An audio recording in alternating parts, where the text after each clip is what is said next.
Vamos a ver la región retroperitoneal. La región retroperitoneal está por delante de la pared posterior del abdomen. Entonces la región retroperitoneal, ¿no?, tiene un límite superior, ¿no?, que viene hasta dado por la costilla número 12 y 11 en la parte superior. Esta región retroperitoneal tiene una región media, ¿no?, y dos regiones laterales. Entonces, en la región media o mediana tenemos el diafragma con los orificios para el esófago y para la aorta. En la parte lateral, ¿no?, tenemos un plano lateralmente. El límite lateral pasa por la onceava vértebra dorsal, la parte lateral. Entonces vamos a ver el límite superior. El límite superior en la parte central es el diafragma con estos orificios. Seguimos en el límite superior pero lateral. El plano horizontal que pasa por la vértebra número 11. El plano horizontal que pasa por la vértebra número 11. Ese es el límite superior de la región retroperitoneal. Aquí está.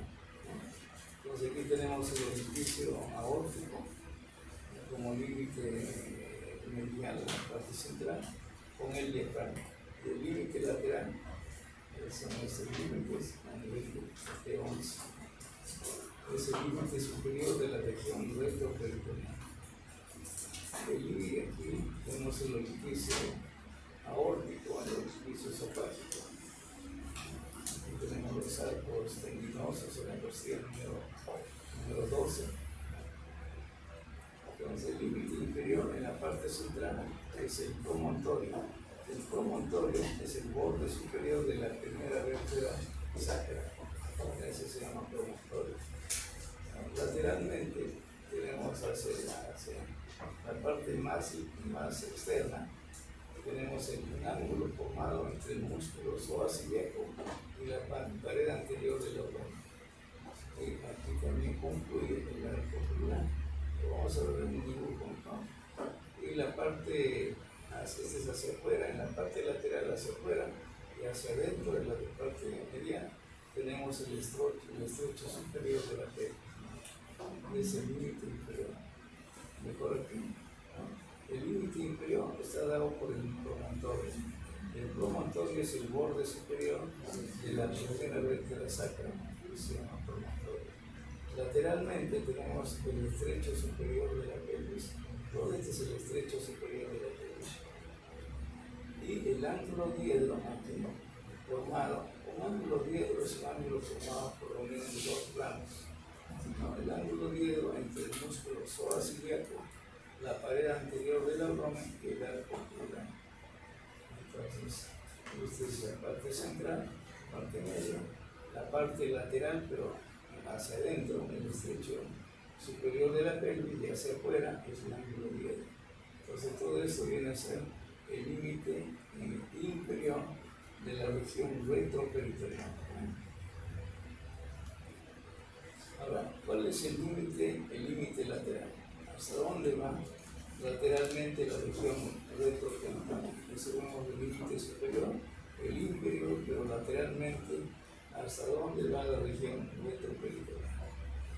Es una línea vertical que pasa por el vértice de la costilla número 12, ¿no?, o el borde interno del músculo transverso. Entonces, hasta ahí, desde esta línea hasta esa línea, es la región retroperitoneal lateralmente, ¿no? Entonces tenemos el límite superior, el límite inferior y los límites laterales. Aquí cogemos a la costilla número 11, el vértice, y trazamos una línea vertical. Igual a la costilla número 12, perdón, y una línea vertical. Esos son sus límites laterales. Hasta ahí llega a la región retroperitoneal.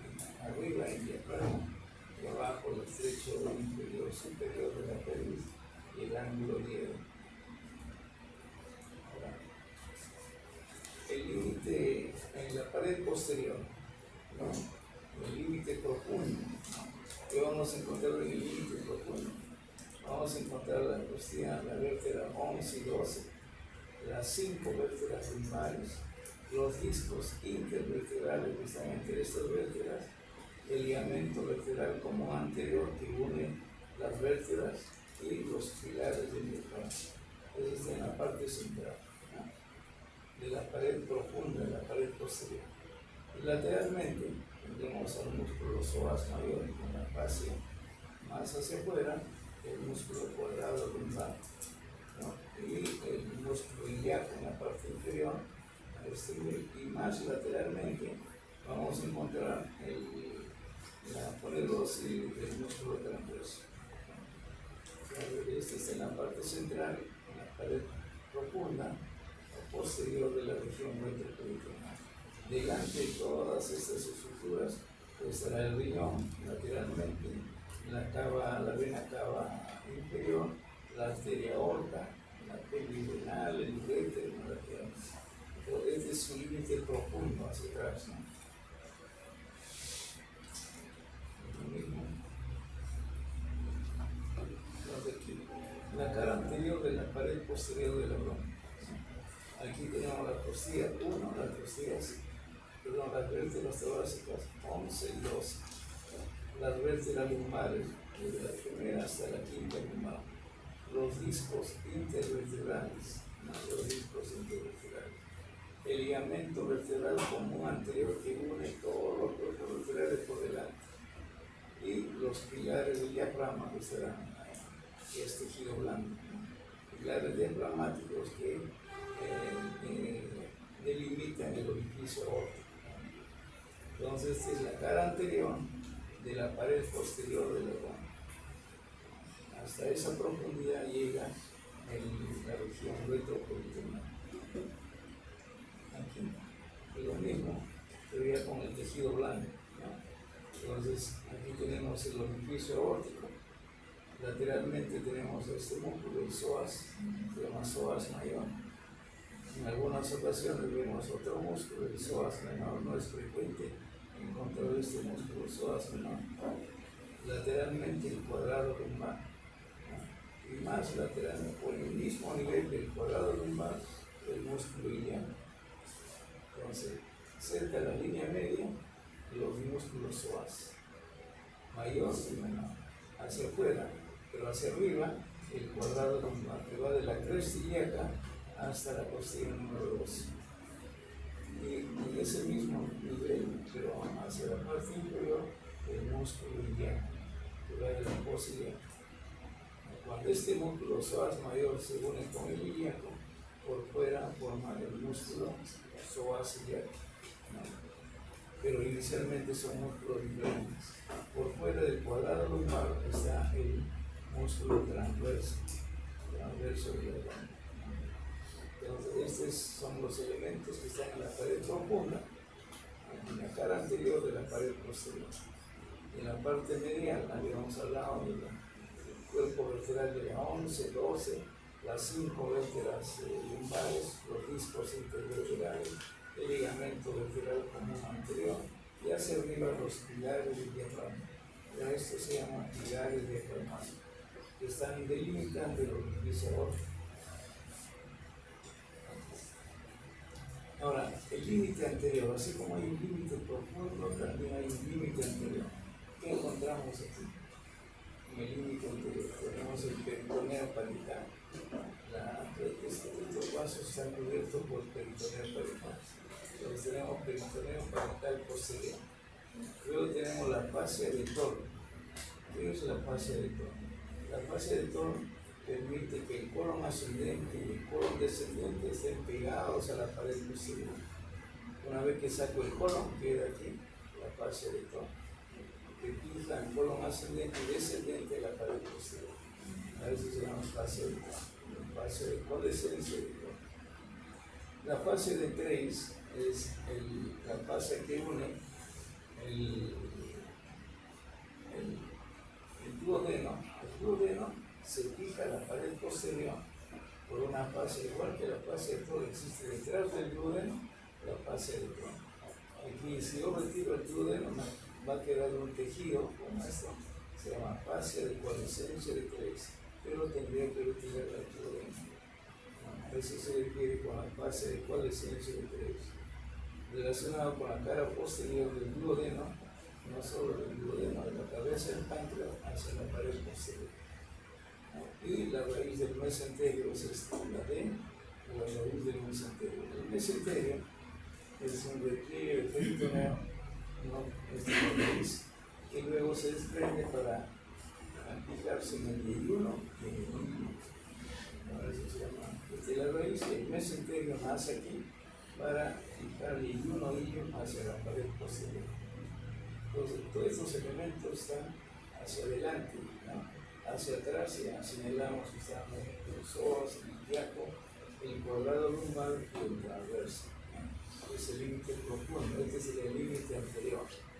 Entre este límite anterior y posterior, ahí vamos a encontrar los elementos, el contenido de la región retroperitoneal. Entonces, ahora la región retroperitoneal se divide en tres regiones. Una región retroperitoneal mediana y dos regiones retroperitoneales laterales. Ahora es el contenido de la región retroperitoneal. Vamos a encontrar la arteria aorta abdominal, la vena cava inferior, la cadena central, el plexo nervioso, la sistema de Peque y el conducto que nace en este es un conducto torácico, es una vía linfática, ganglios, grupos ganglionarios, vasos linfáticos, tenemos a los riñones, la pelvis renal que sale de los riñones, los uréteres y la glándula suprema. Todos estos elementos anatómicos son pues, el contenido de la región retroperitoneal. Entonces aquí tenemos la región retroperitoneal mediana y las laterales.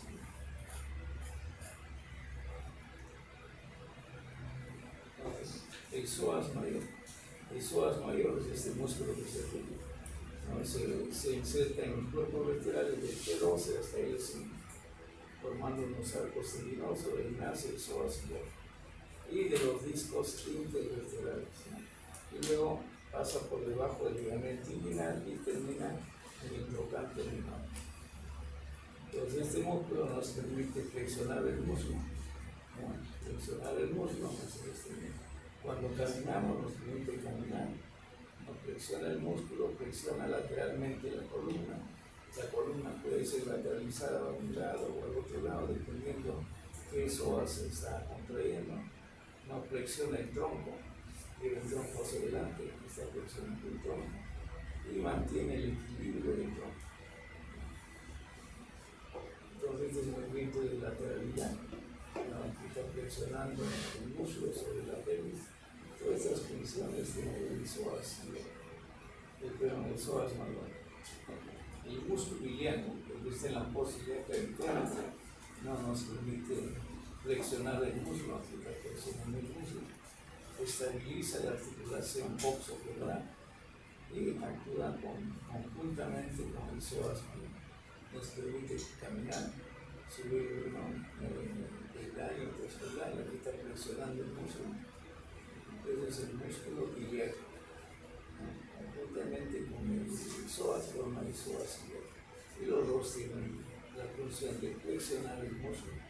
Para caminar, el primer paso que damos es debido a la contracción de este músculo. Ahora, cuando hay una apendicitis, ¿dónde descansa el apéndice? El apéndice descansa sobre el músculo ilíaco. Entonces, cuando hay una apendicitis, un movimiento del músculo ilíaco genera dolor intenso. Entonces, el paciente con apendicitis viene cojeando. ¿Por qué viene cojeando? Cada paso que da siente un dolor intenso, ¿no? Entonces, un paciente joven de 20 años, 22 años, con una fascia dolorosa y viene cojeando, alguien lo trae, ¿no? Ese paciente tiene una apendicitis. La explicación del dolor es cada vez que se contrae el músculo, mueve el apéndice y genera dolor. Entonces es una forma de hacer el diagnóstico. El músculo cuadrado lumbar es este.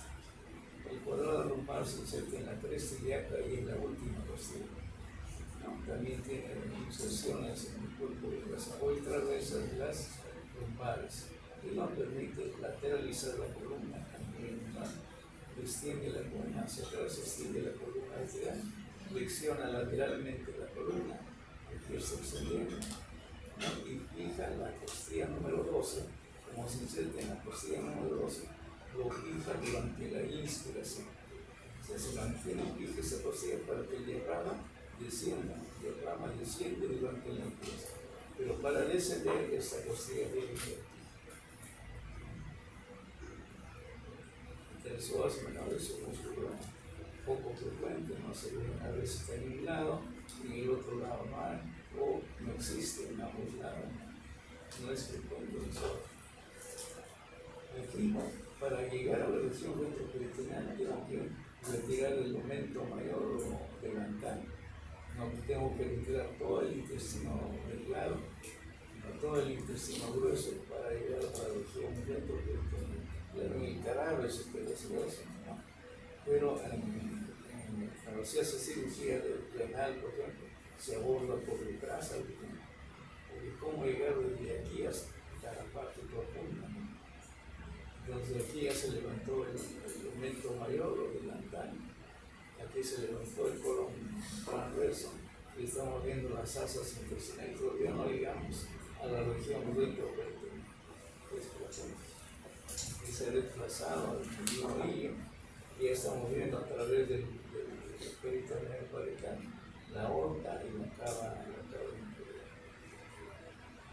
Aquí se retiró, se ha cortado la raíz del mesenterio, tenemos el marco cólico y todavía tenemos aquí el peritoneo parietal con grasa, detrás hay un tejido adiposo. Aquí ya se retiró todo el marco cólico, las asas intestinales ligadas, ¿no? Y estamos más cerca a los órganos retroperitoneales. Pero como el peritoneo es transparente, podemos ver la aorta y la cava inferior.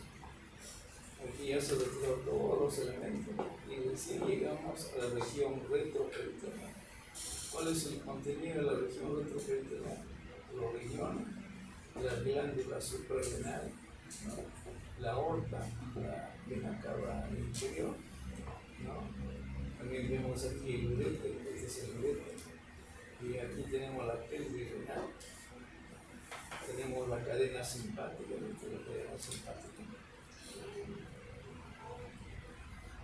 y tenemos ganglios linfáticos, pero ganglios simpáticos, ¿no?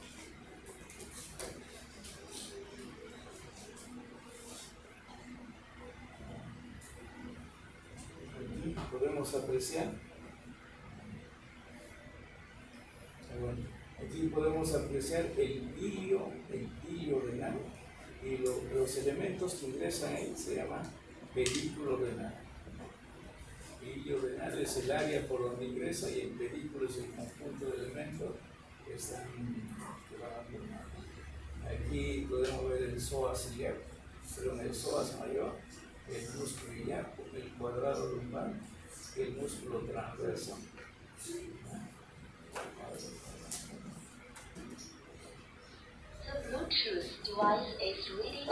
Entonces, aquí, ¿qué más podemos ver? Entonces, resumiendo, tenemos los dos riñones, las glándulas suprarrenales, ¿no?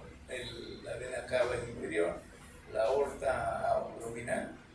Fíjense, aquí tenemos esta arteria que viene por aquí, la arteria ovárica o arteria gonadal o arteria espermática, el uréter. Y aquí es una disección del libro de Yokochi, ¿no? Son disecciones de cadáveres, ¿no? Entonces aquí tenemos la vena cava inferior, la arteria aorta termina a nivel de T4, el polo inferior del riñón izquierdo. Aquí una disección sacada de internet, tenemos el riñón, la cara anterior del riñón, el hilio renal, la vena renal izquierda. Las venas están en un primer plano, después está la arteria y después la pelvis renal con el uréter. Esta es la arteria gonadal, ¿no? O arteria ovárica o testicular. el psoas mayor, el músculo ilíaco. Entonces vamos a hacer la aorta. La aorta tiene arterias en su cara anterior. La primera arteria de la cara anterior de la aorta es la arteria diafragmática inferior. La segunda es el tronco celíaco. La tercera es la mesentérica superior. A la misma altura casi de la mesentérica superior están las arterias renales. Más hacia abajo, la arteria testicular o arteria ovárica en caso de sexo femenino, y más hacia abajo la mesentérica inferior. Y la cara posterior salen las lumpares. La quinta lumpar sale de esta arteria. La arteria se llama sacra media, sale de la cara posterior de la aorta. Y de esta sacra media que va al recto salen la quinta lumbar. De la cuarta lumbar, la tercera, la segunda, y son 5 arterias lumbares de la cara posterior de la aorta. De la cara posterior de la aorta, con las 5 arterias lumbares. La quinta lumbar sale de la arteria sacra media, arteria sacra media, sale la cara posterior de la aorta. Esas son las arterias de su cara posterior. De la aorta en su cara anterior, para el tronco celíaco, la mesentérico superior, las arterias renales, las gonadales y el sexo masculino, la espermática o testicular, y el sexo femenino, la arteria ovárica, y la última arteria de la cara anterior es la mesentérica inferior. Aquí vemos la cara anterior del riñón. ¿Cómo reconozco si es del riñón izquierdo o el riñón derecho? La cara anterior tiene que ser convexa, bien convexa. La cara posterior es plana. Y la pelvis renal con el uréter tiene que dirigirse hacia abajo. Y esta pelvis renal con el uréter está en un plano profundo. Lo más anterior es la vena renal. Luego viene la arteria renal. Luego viene la pelvis renal con el uréter. Entonces los parámetros que nos permiten diferenciar riñón derecho o izquierdo es ver las caras. La cara anterior es convexa, la cara posterior es plana. Primero buscamos quién está adelante, si es la vena, está en esa posición. Luego la arteria, luego la pelvis renal. Y el uréter debe dirigirse hacia abajo.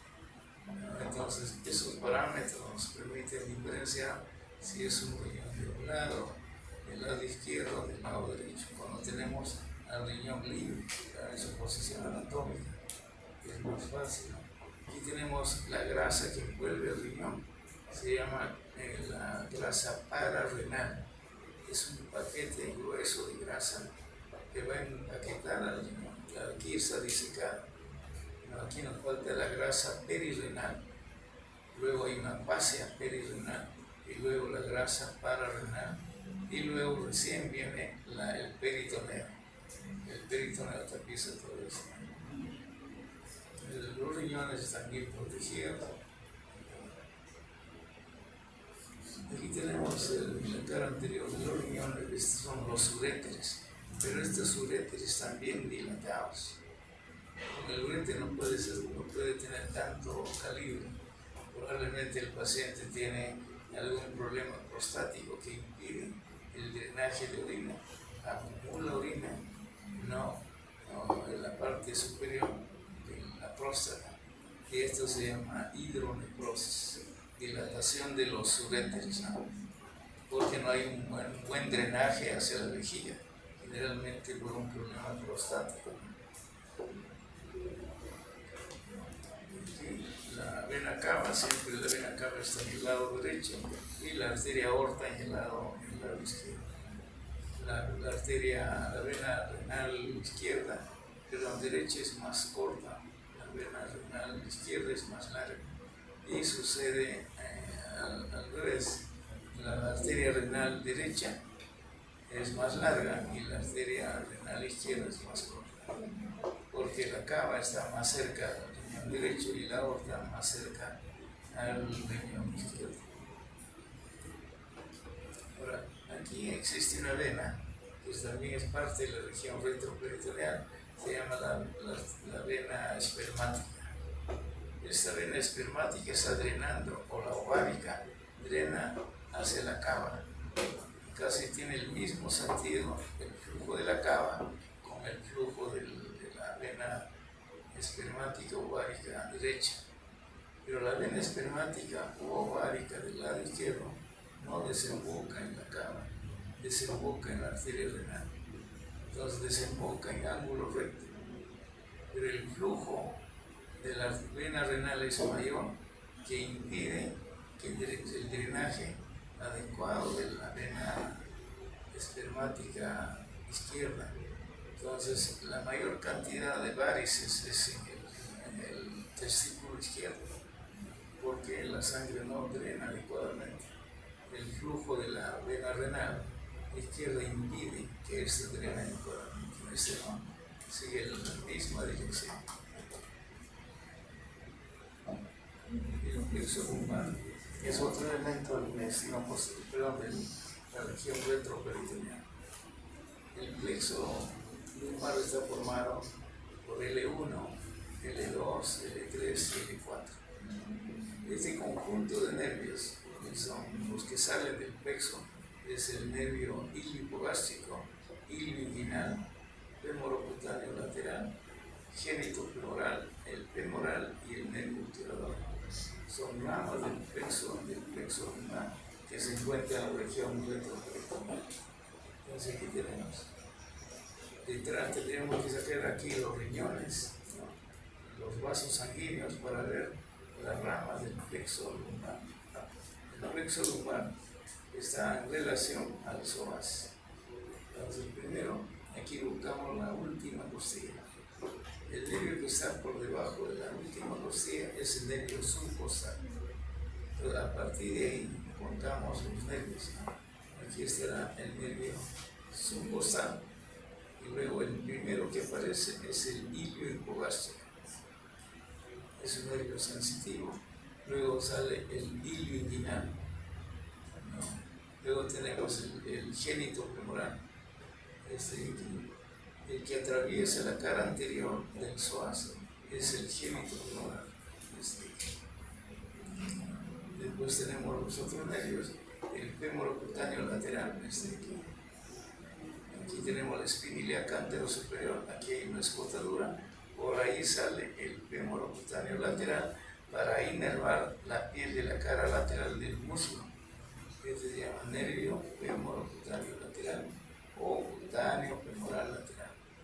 Luego vienen dos nervios de buen calibre, el nervio femoral, que inerva los músculos del compartimiento anterior del muslo, al cuádriceps, al sartorio, ¿no?, para inervar el nervio femoral.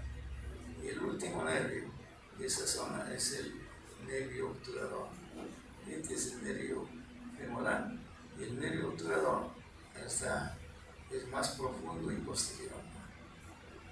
Entonces las ramas del plexo lumbar son el ilio hipogástrico, el inguinal, el génito femoral que perfora al psoas mayor, el cutáneo femoral lateral, es delgado, y esos dos son los más gruesos, el nervio femoral, que es más lateral, y el obturador, que es el nervio medial. Entonces el plexo lumbar nace L1, L2, L3 y L4. Este es el plexo lumbar. Del plexo lumbar sale el ilio hipogástrico, rama de L1, el ilio inguinal, L1, el génito femoral, el que atraviesa el psoas, es el génito femoral, sus raíces son L1 y L2. El nervio femorocutáneo lateral, de L2 y L3. Todos estos nervios son ramas sensitivas, ¿no? Y luego viene el nervio femoral de L2, L3, L4. Este nervio femoral es mixto, tiene ramas motoras y ramas sensitivas. Y el nervio obturador, que tiene las mismas raíces que el nervio femoral, L2, L3 y L4. Este va a inervar a todos los músculos del compartimiento medial del músculo, a los aductores, a las cervices, los va a inervar. músculos aductores, compartimiento medial del músculo, compartimiento anterior. Y los demás son ramas sensitivas, que va a inervar la pared anterior del abdomen, del ombligo hacia abajo, inervación sensitiva.